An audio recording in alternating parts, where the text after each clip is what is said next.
Masayang araw mga ka-PL.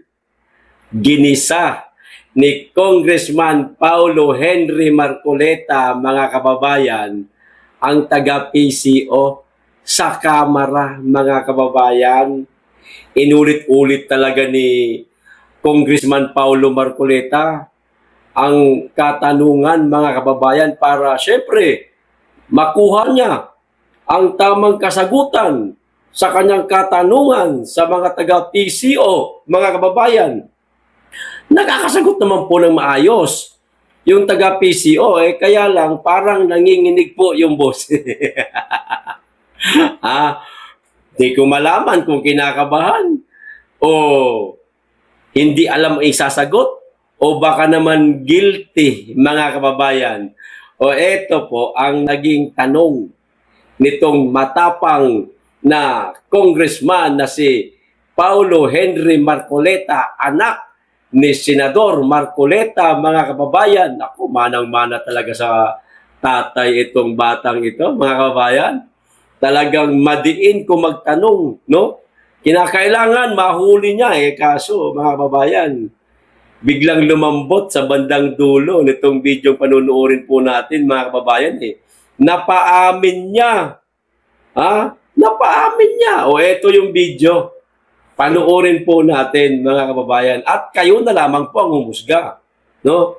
Kung totoo kaya itong naging katanungan ni Congressman Marcoleta. Siyempre, meron din po tayong ikikwento, mga kababayan. Galing tayo sa mga grupo ng mga bangag vlogger noon Di ba? Aminado tayo dyan. Galing tayo sa kanila. At makailang beses yun na yatang narinig yung kwento ko na yun. Eto, panoorin mo natin yung video. Bukod pa po dyan, meron pa po kayong natatanggap na 10 million pesos kada buwan from the Office of the First Lady. Madam Speaker, Your Honor, PCO denies that they receive such amount from the Office of the First Lady, Your Honor. At bukod pa po dyan, di pa po tayo natatapos. Meron pa pong 10 million every month binibigay sa PCO from the Office of the Executive Secretary. Madam Speaker, Your Honor, again, the PCO denies receiving such amount from the Office of the Executive Secretary. Meron din pong nakapagsabi sa akin na meron kayong napakalaking vault sa PCO na lalagyan ng pera. Kung ako po ba'y magpapadala ng tao ngayon dun para mag-inspect for the existence of a big vault na naglalaman at sisidla ng pera, pwede niyo po bang i-confirm or i-deny ang existence ng vault na yon? Nalalagyan ng pera.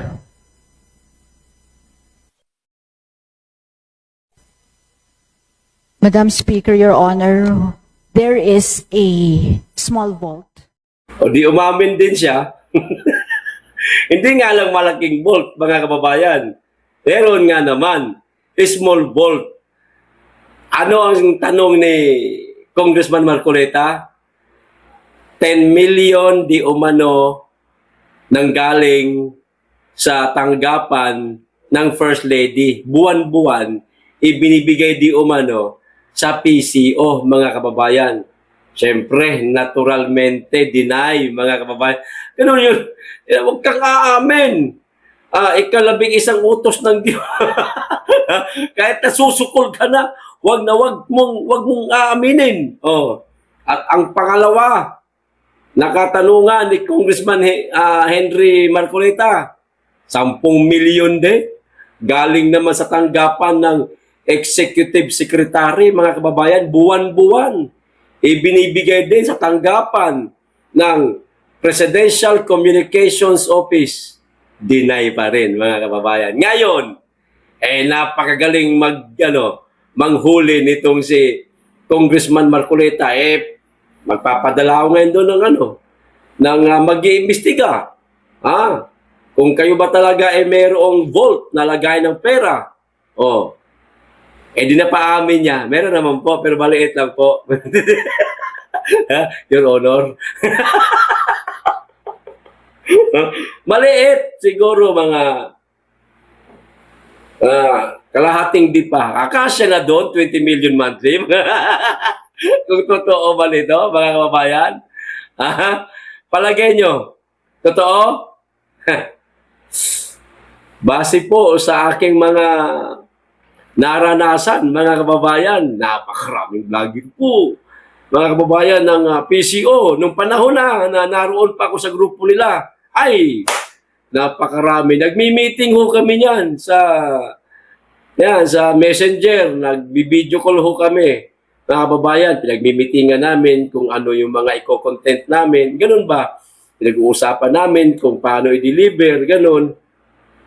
Pero inaamin ko, mga kababayan, ako talaga, hindi ako nakatanggap ng pera mula sa PCO. Yan. Pero, barya-barya, meron, 1,000, gano'n, 1,500, gano'n. Yun lang, pagka napapatawag ako sa isang event, isang event lang naman ako nakapunta sa Davao City. Yun lang naman kasi, pupunta pa yung mga vlogger from Manila para mag-cover lang. Ako taga Davao ako, naroon ako. O di ako na lang ang pinapunta nila. Yun nga, panggasolina lang mga kababayan. Ewan ko lang kung gaano kalaki talaga ang pondo, no? O ipinamimigay sa mga vlogger. Hindi ko naman alam no? Maaaring totoo itong itinatanong ni Congressman Marcoleta, mga kababayan. Maaaring din hindi. Pero ito, sa akin lang to. Total, nabigyan na ako ng 1,000 noon. Panggasolina doon sa sasakyan ko tapos may chicha naman doon sa event. Pagkatapos ng event, libre chicha, lugaw, gano'n.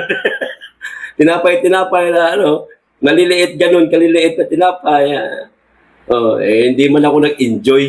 Sa akin lang doon ba na nakapag-cover ako kay Bangag isang beses sa buhay ko. Kasama ko mga media, ako lang na nag-iisang vlogger. Tapos doon, uwi na ako.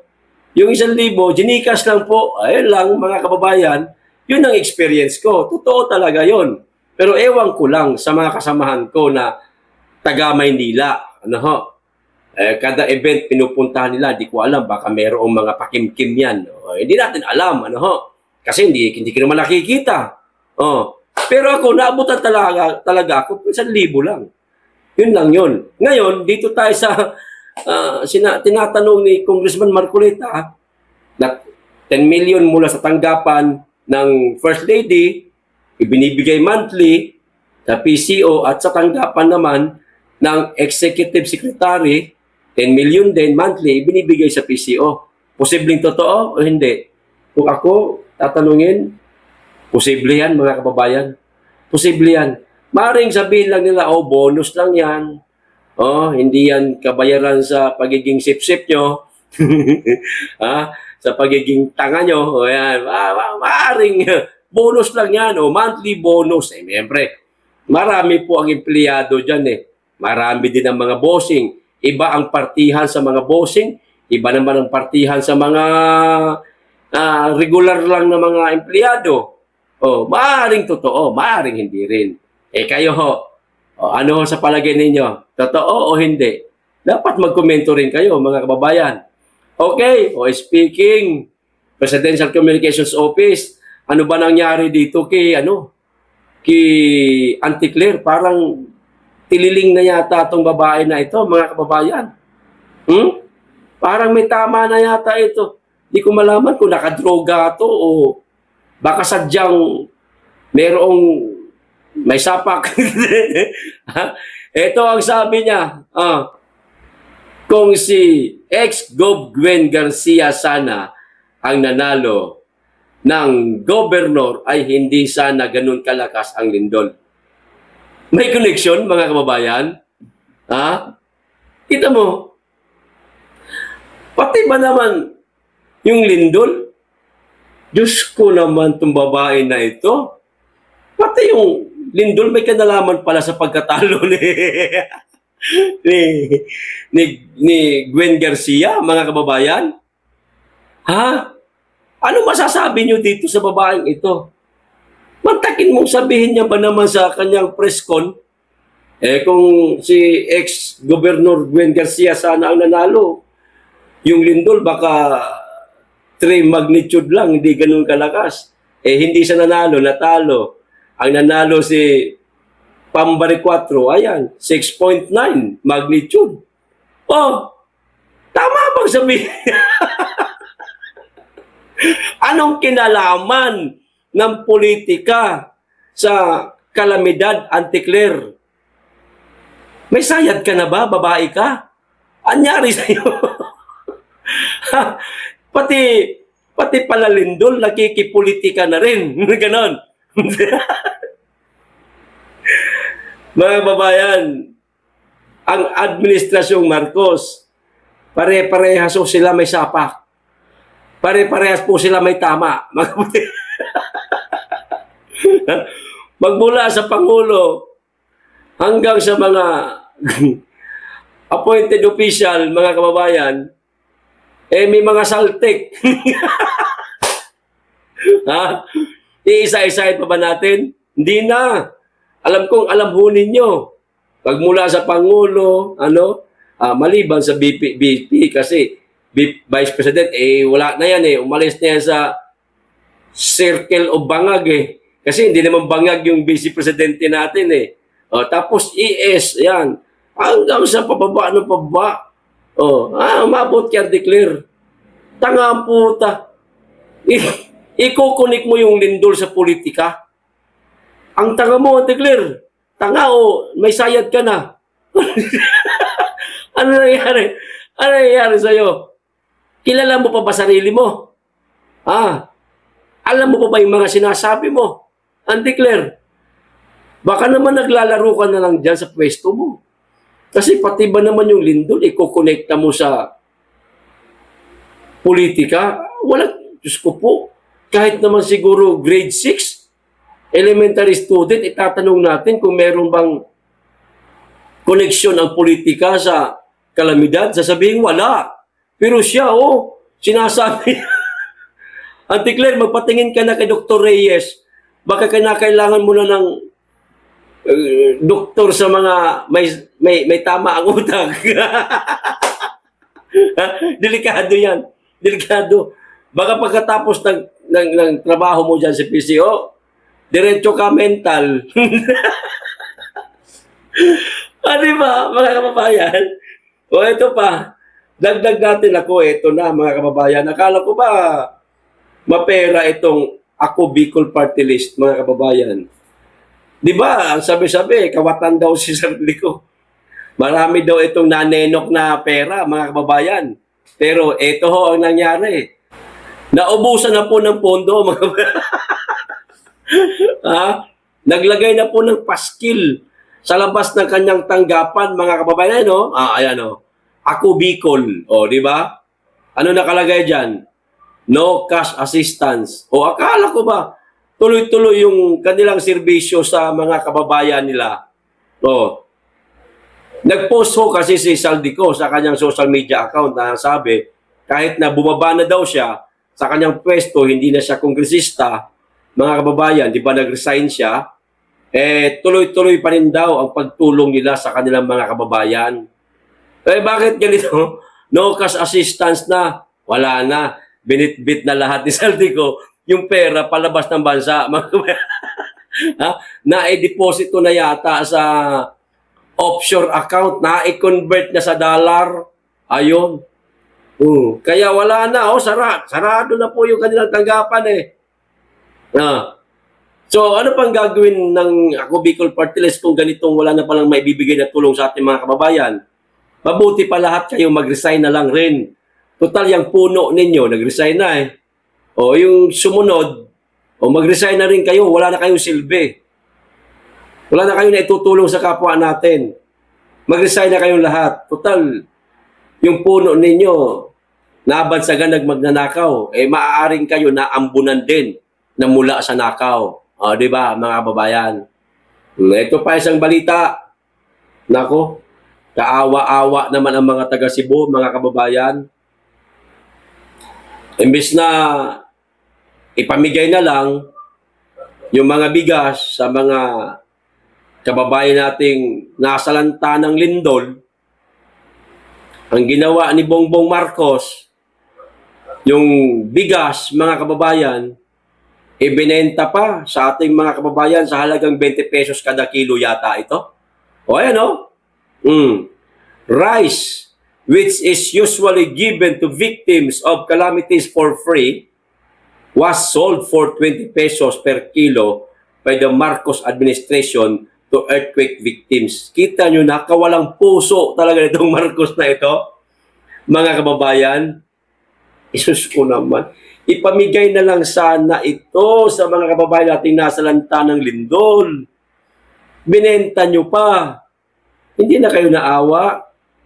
Ang dami nyo nang nineno ka. Ang dami nyo nang naaibulsa. Yung confidential fund at saka intelligent fund mo nga, Mr. Presidente, ni 5 daw. Wala ka daw isinuli. Lahat simot. Walang labis, walang kulang. Yan. Nagtataka tuloy yung isang party list na bakit ganun nangyari samantala pagka regular budget lang, 78% lang ang nagagastos. Sa madaling salita, hirap na hirap kayong ubusin yung pondo ninyo kapag kayong regular budget ho. Pero kapag ka intelligent fund at saka confidential fund, simot. Hindi ho biro ang bilang o ang numero na kanyang pondo dyan, mga kababayan, bilyones ho yan. Sa dalawang yan, intelligent fund at saka confidential, bilyones po ang halaga niyan. Nasaan? Yung pangalawang Pangulo, 125 lang.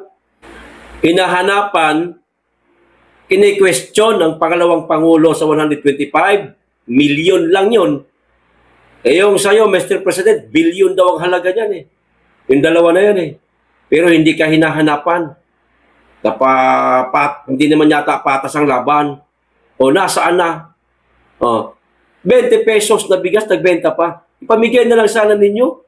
Hindi kayo marunong maawa sa mga kababayan natin. Wala nang matirhan. Walang matulugan. Walang hanap buhay. Ano pera ng mga yan? Ano ibibili ng bigas? Imbis na ibigay na lang mga kababayan, bumili kayo. 20 pesos kada kilo niyan. Mura na lang yan. Diyos ko naman. Yan, diyan mo makikita ang isang liderato, mga kababayan na walang puso. Hindi marunong tumanaw ng sitwasyon ba na nangyayari sa mga kababayan niya, lalong-lalo na sa Cebu, mayroong kalamidad na nangyari. Hindi marunong tumanaw, hindi marunong maawa, hindi naman lang nag-utos sa mga gabinete niya na, lalo na sa DA, inutusan na rin sana, baka may bigas pa tayo dyan. Baka may pondo pa yung DA. Magluwal kayo ng pera ninyo. Bumili kayo ng maraming bigas. Pamigay kayo doon sa mga taga Cebu. Samantala, ang Davao City, iniipit pa ang pondo niyan. Hindi pa binibigyan ng... Di ba mga kababayan? Nauuna pa. Kung di ako nagkakamali, 14 o 15 yata na mga malalaking truck, dump truck, ang pinaglagyan ng mga bigas. Tumulong. Sila nagbenta. Kapal ang mukha. Grabe. Sobra. Mga kababayan. Sobra. Taas kamay ako sa administrasyon nito. Taas ang kamay ko dito sa... Wala akong grabe. Pwede lang murahin to harap-harapan pag nakita ko. Mumurahin ko to eh. At totoo lang mga kababayan. Kung pwede lang eh. No? Kung di ka lang huhulihin ng mga bodyguard niya eh. No? Walang awa. Presidente ba yan? Parang tatay lang yan eh. Sa isang sa tahanan. Merong 5 anak. May sakit parehas. Anong gagawin mo? Pakakainin mo, syempre. Aalagaan mo. Given yan bilang isang magulang. Walang gamot. Bumili kayo ng gamot ninyo. May sakit nga eh. Bumili kayo ng gamot ninyo, hindi ko nasagot yan. Parang ganun ang datingan lang, mga kababayan, di ba? Yan ang presidente natin. Di ba? Ang galing. Palagpakan. Ang tawag dyan, mga kababayan, presidenteng bangag.